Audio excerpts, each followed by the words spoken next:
80% लोगों का रहना सहना अपनी गाँव में।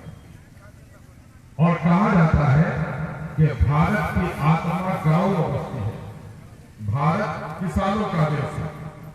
जवानी भाई ने अभी अपने अशआर के जरिए से लिखा कि भारत किसानों का देश है और किसानों के मसले का हल और किसानों की तरक्की से ही देश की तरक्की है। कल एक मीटिंग थी भीमराव अंबेडकर साहब का, तो वहां भीमराव अंबेडकर साहब का एक विचार हमको रखने का मौका मिला कि भीमराव अंबेडकर जिन्होंने आरबीआई रिजर्व बैंक का तस्वर दिया, जिन्होंने प्लानिंग कमीशन का तस्वर दिया, जो भारत के आइन के रचयिता रहे, उन्होंने कहा कि भारत की तरक्की उसी वक्त होगी जब इंडस्ट्रीज की तरक्की के साथ साथ कृषि की भी तरक्की हो। इंडस्ट्रियलाइजेशन ऑफ इंडिया के साथ साथ एग्रीकल्चर के सेक्टर को जब तक तरक्की नहीं दी जाएगी, देश की तरक्की नहीं हो सकती। आप जानते हैं कोई आदमी इंडस्ट्री लगाता है तो सरकार उसको करोड़ों का सब्सिडी देती है, माल खरीदने पर, जमीन खरीदने पर, बिजली लगाने पर, माल की ढुलाई पर सरकार बहुत सबसे उसको सब्सिडी देती है। लेकिन किसानों को आज जो सब्सिडी दी भी जा रही है वो सब्सिडी किसी काम की नहीं। अगर पंप से आप खरीदते हैं बाजार में तो 12,000 और सरकारी सब्सिडी के मुताबिक खरीदिएगा तो 33% सब्सिडी है और उसकी कीमत 18,000। ले देकर बात बराबर हो जाती है, किसान बर्बाद कर जाता है। और आज जो हम लोग यहाँ पर बैठे हैं ये किस मुद्दे पर बैठे हैं? अभी हम अगर यहाँ कहें तो हमारे पढ़े लिखे लोगों में भी 10% को मालूम नहीं है कि हम किस मुद्दे पर बैठे। आप मोहब्बत पर आ गए हैं कि विधायक जी नए नए जीते हैं, क्या चलो किसानों के मामले में बात होगी, चलो ब्लॉक जाएंगे। तहजीब बाबू भी आए तो ब्लॉक के हालात पर उसने तस्करा किया, ये भी लोगों का दर्द है। देखिए मसला ये है कि आज से 50, 60, 70 साल पहले मैं अक्सर गाँव में जाता हूँ, बताता हूँ, यही आपका लौटा है, पगड़ी बांधे हुए पंजाब का आदमी, ड्राइवर भी, खलासी भी, कंडक्टर भी होता था, नहीं होता था। कुर्ता में डीजल पेट्रोल का दाग लगा हुआ होता था, लंबा तड़ंगा खूबसूरत आदमी, लेकिन वो आपके जूते की धूल आप जो बस पर चढ़ते थे, जो जूते की धूल होती थी तो झाड़ू लगाता था। और क्या था उसका हाल? जो लोग पब्लिक की जमात में जाते थे वो लोग मेवात का, पंजाब का इलाका देख के आते थे, उसको बताते थे कि पंजाब में चटियल मैदान शेरवानियों की पसंद हो। लेकिन वहां के किसानों ने क्या किया? वहां के किसानों ने अपनी तकदीर को बदलने का फैसला किया और कहा यह सरकार की जिम्मेदारी है कि सरकार कल कारखाना लगाने के लिए अगर सब्सिडी देती है तो सरकार को हमें बोरी लगाने के लिए भी पैसा देना पड़ेगा, मेरे खेतों में बिजली लगाने के लिए भी पैसा देना पड़ेगा, मेरे खेतों में पानी पटौनी के लिए मशीन के लिए भी पैसा देना पड़ेगा, ट्रैक्टर के लिए भी सब्सिडी देनी पड़ेगी, हार्वेस्टर के लिए सब्सिडी देनी पड़ेगी। वहां के किसानों ने लड़ाई शुरू। और जानते हैं क्या है? पंजाब का मर्सिडीज गाड़ी बहुत कीमती गाड़ी होती है, BMW करोड़, 1.5 करोड़, 2 करोड़ गाड़ी। और वहां का किसान जो पंजाब और हरियाणा का किसान है वो करोड़, 1.5 करोड़ की गाड़ी लग रहा है। उसका किसान का बेटा कोई इंजीनियर, कोई डॉक्टर, कोई IAS, कोई फॉरेन में जाकर काम करता है।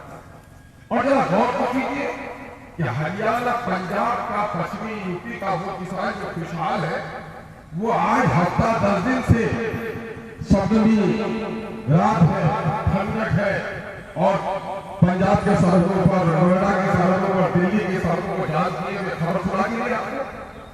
सरकार बदमाशी करके क्या कर रही है? पानी का छिड़काव कर रही है जाने के लिए। जरा बताइए तो, शाम को वजू करते हुए आपको तकलीफ होती है और दिल्ली की ठंडी रातों में जब किसी पर पानी फेंक दिया, लेकिन वो किसान कटा हुआ है। क्यों है कटा हुआ? वो किसान सरकार की गलत पॉलिसी को समझ रहा है। सरकार के 3 काले कानून लाए थे जून के महीने और उसको पार्लियामेंट जब नहीं चलता है तो प्रेसिडेंट को अख्तियार होता है कि सरकार अगर कोई कानून पारित करना चाहती है तो उसके लिए ऑर्डिनेंस अध्यादेश जारी करे। कोरोना की महामारी वीडियो के यहाँ काम, सीओ के यहाँ काम, कलेक्टर के यहाँ काम, हर जगह कोरोना। लेकिन ये सरकार कोरोना के मामले में कहा कि यही मौका है जो किसान विरोधी बिल को आगे बढ़ाए और उसको कानून में बनवा दिया। कहा गया है कि साहब ये कानून बहुत अच्छा है, अब बिहार का किसान सिर्फ बिहार में ही अपना पटुआ धान वो कलकत्ता में जाके बेच सकता है, कोई परमिट की जरूरत नहीं होगी, हम उसको देनी है। दूसरे कानून में कहा गया है कि किसान अपने चीजों की कीमत खुद से तय करेगा। वो जो बड़े बड़े लोग होंगे कारखाने वाले, जो लोग चिप्स बनाते हैं आलू का, वो कहेगा कि हम आलू खरीदेंगे 250 टन, वो आकर के किसान से तय कर लेगा कि तो आलू का लाकर इस साल हम 20 टका किलो खरीद देंगे, तो किसान अपना एग्रीमेंट कर सकता है। फिर तीसरा कानून है 1950-55 का स्पेशल कमोडिटी एक्ट कि चावल, दाल, आलू, खाने पीने की जो जरूरी सामान है उसका अगर बाजार में किल्लत हो तो आप स्टॉक करके किल्लत नहीं पैदा कर सकते, वरना आपका केस होगा। लेकिन इस सरकार ने उस कानून में कर दिया कि नहीं, कोई आपातकालीन स्थिति होगी या जंग के हालात होंगे तभी वो कानून लागू होगा, वो नहीं जितना चाहे स्टॉक कर ले।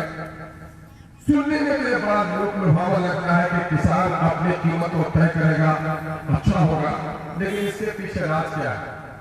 यहाँ पर 2 कानून पहले से था, 2006 में बिहार में उसको समाप्त कर दिया गया।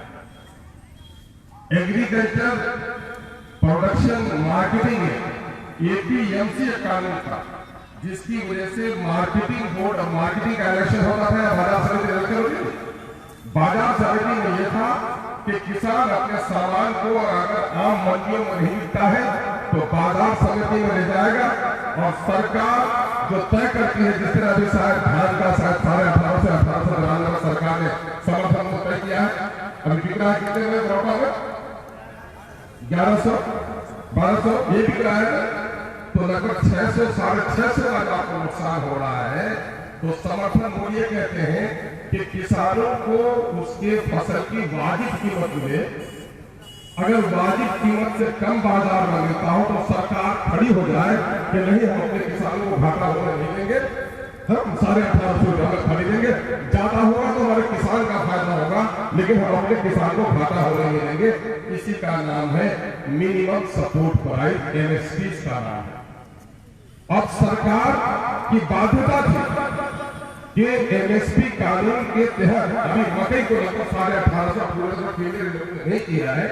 अभी हम बैठे बैठे जोड़ रहे थे कि अगर एक गांव में 10 किसान हो जो 100 क्विंटल पैदा करता हो और उसी तरह से अगर 10 गांव हो तो 1000 क्विंटल हो जाएगा।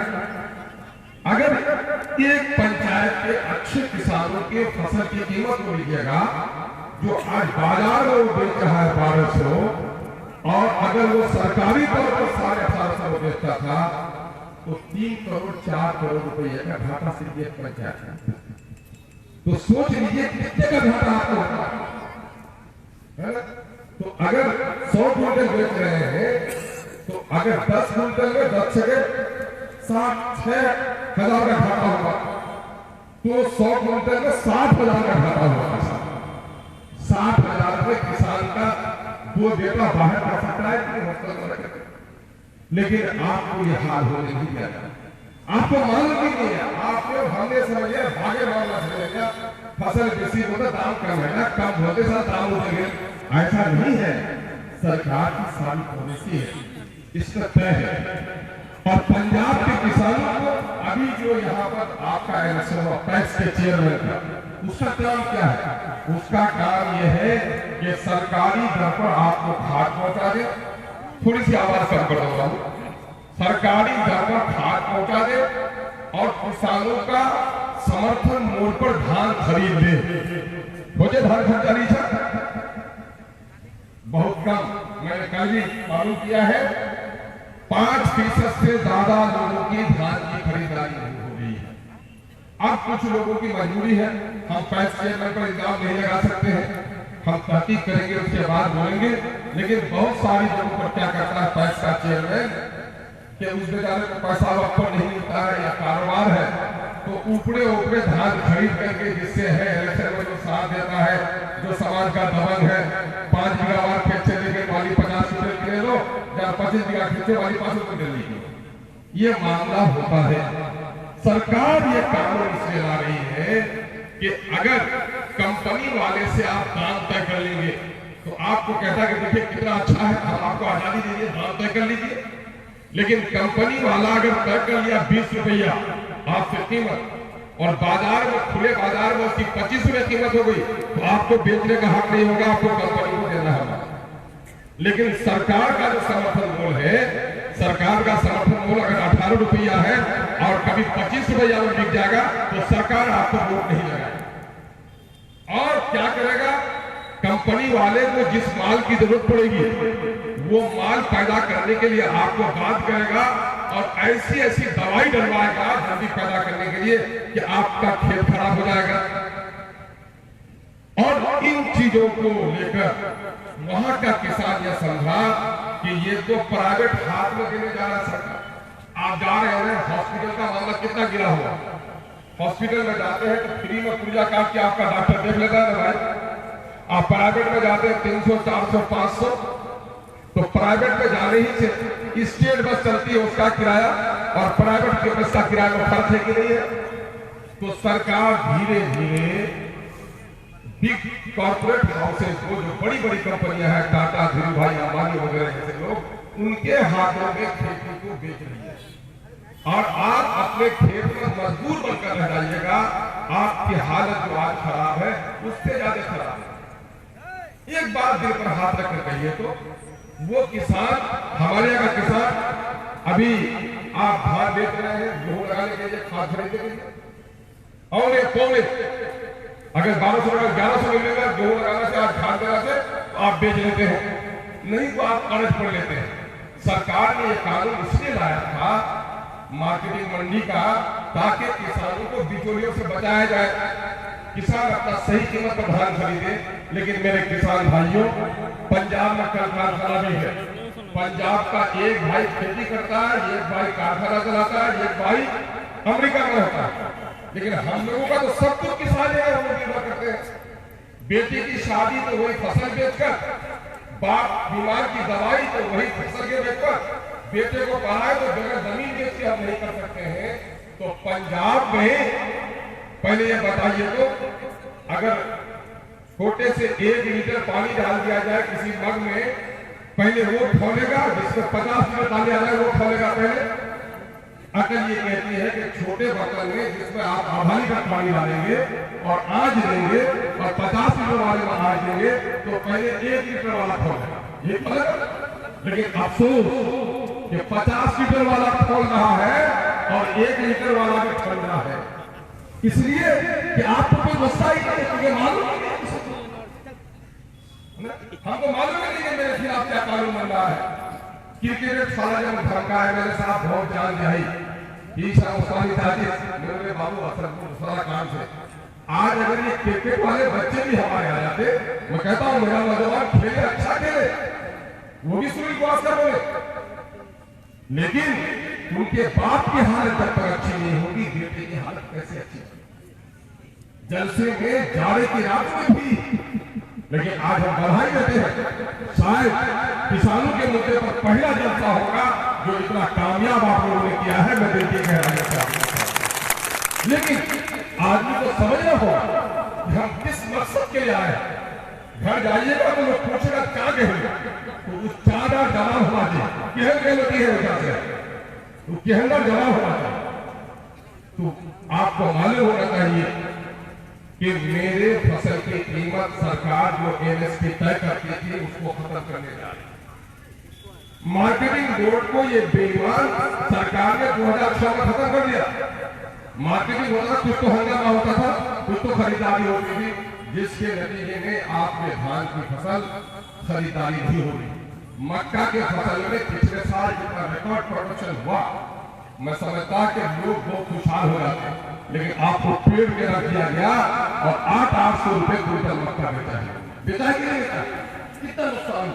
मेरे भाई अगर जोड़िएगा, आप 100 क्विंटल पैदा किए तो 80,000 का नुकसान, 1 एकड़ वाले 80,000 का। तो ये सब नहीं जोड़िएगा, हमारी हालत कैसे अच्छी होगी, उसके लिए उन लोगों ने वहां धरना दिया है। बिहार का किसान लगा हुआ नहीं है। लेकिन मैं कहता हूं कि सीमांचल के मेरे भाइयों, वो जगह न जगह उसकी हालत बहुत अच्छी है। बेगूसराय, गया, जहानाबाद, हम वहाँ के किसानों के बारे में चिंतित हैं, लेकिन उन लोगों की हालत हम लोगों से अच्छी है। लेकिन हम लोगों का तो मामला यह है कि लिफ्ट इरिगेशन कहते हैं, नदी के किनारे बोरी से पानी पटाना। पंजाब के खेतों में आज से 25 साल पहले बिजली का खंभा कर गया, और हम लोग के बस्ती में भी, सारी बस्ती में भी बिजली का खंभा नहीं करा। मैं एक बात याद आई तो कह दो, नौजवान के जमाने में फिर रहा था तो मैंने देखा कई जगह बस्तियों में बिजली का खंभा नहीं पहुंचा।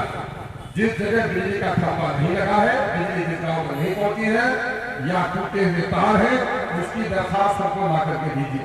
मौलाना समीम साहब ने जाकर राष्ट्रपति में आ गया जाइए हाली बारी में मांगे जाइए। तो मैं ये कह रहा हूं कि ये सारे मुद्दे हैं जिस पर लड़ाई लड़ने की जरूरत है, और हमको, मेरे बेटे को, मेरे भाई को पता ही नहीं है किसान विरोधी बिल क्या होते हैं। कानून जो पार्लियामेंट में पास हो जाता है, कानून जो असेंबली में पास हो जाता है, और वही कानून को सीओ, बीडीओ, कलेक्टर उसी कानून को नाफिज करेगा, उससे आगे पीछे कुछ नहीं कर सकता। आज हमको लड़ाई लड़ रहे हैं कि उस काले कानून को, 3 कानून जो सरकार ने पारित किया है, वो कानून सरकार वापस ले, और हम लोग जो पंजाब, हरियाणा, दिल्ली, यूपी और देश के दूसरे भागों में किसान का आंदोलन कर रहे हैं, हम सीमांचल के लोग उस आंदोलन का समर्थन कर रहे हैं। ये राज दूसरी बात यह है कि कल देश व्यापी बंदी का आयोजन किया, और ये किसान का पता है। अगर मेरे घर में मैयत हो जाए तो हम अपना कारोबार बंद कर देंगे। हफ्ते में एक दिन तो शहरों में दुकान भी लोग बंद करते हैं, तो हम नौटा के दुकानदार भाइयों से, वो भी किसान का बेटा है, कौन है तो किसान का बेटा है। हम अगर टाटा बिरला का लोहा नहीं लगाएंगे तो उसके घर में रहेंगे, हम बाटा का जूता नहीं पहनेंगे तो खराब होकर के चल सकते हैं। लेकिन देश का प्रधानमंत्री और राष्ट्रपति हो, वो किसान के उपजाए हुए दाने के बगैर जिंदा नहीं रह सकता है। सबकी बुनियाद हमारे आज एक चपरासी मर जाए, अनुकंपा में उसको नौकरी मिलेगी, उसके बेटे को सरकारी चाकर रिटायर हो जाएगा, उसको पेंशन मिलेगा। और किसान खेती करते हुए मर जाएगा, उसको कोई पूछने वाला नहीं। मेरे भाई, ये होगा कब? मायूसी इंसान को बीमार बना देती है। कोई आदमी बीमार रहता है, 4 आदमी गए वहां से 500 करोड़ इसके बजे टुकड़ा झुला उसको दिन हल्का मारो, क्यों? उसकी मायूसी खत्म हो गई। बीमार से आदमी जाओ आदमी को कि अल्लाह शुक्र है तो कल दिखा, लेकिन आज चेहरा अच्छा लगा, उड़ा डॉक्टर ने भेज दे, उड़ा डॉक्टर कहते रो ना बस्ती लगे कि बोलने लगा आदमी अच्छा है, वो आदमी हसास हो जाए। अब आप कह रहे कि नहीं तो सब मारी वो बस्ती आदमी रहा, धीरे धीरे तो बेचारा पाकिस्तान चल गया, वो बेचारा मायूस हो जाएगा, उसका चेहरा बना जाएगा। तो मायूसी इंसान को बीमार बना देती है। तो हमारे यहाँ मायूसी बहुत करने की है, नेताजी इलाज जो है, ये कुकर्मा लोग जो है समाज का सबसे बड़ा। देखिए, आदमी फसल बोता है तो जमीन का सीना चीरता है, सीना चीरे बगैर फसल नहीं हो सकती।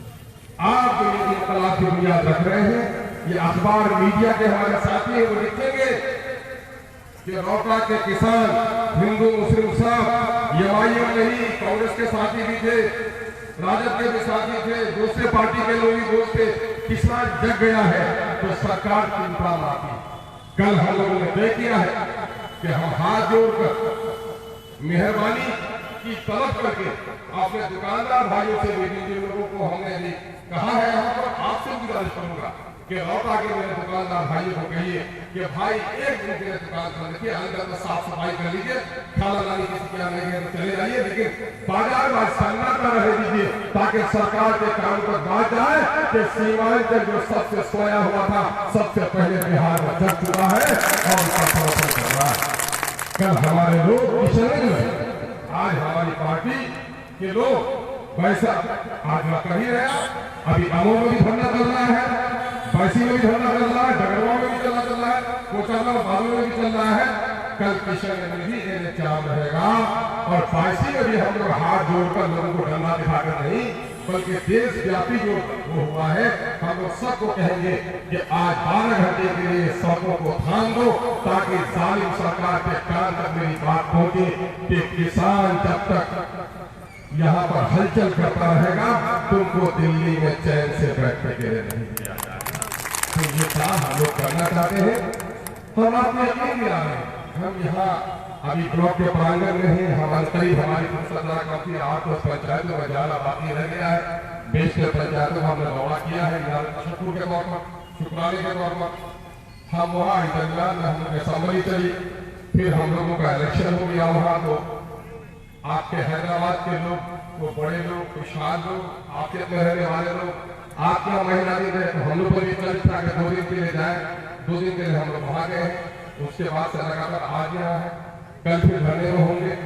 10 तारीख के बाद हम इंशाल्लाह दोनों ब्लॉक, देखिए ये ब्लॉक का वीडियो या सीओ, ये दुश्मन ही हमारे हमसे लड़ाई करेंगे।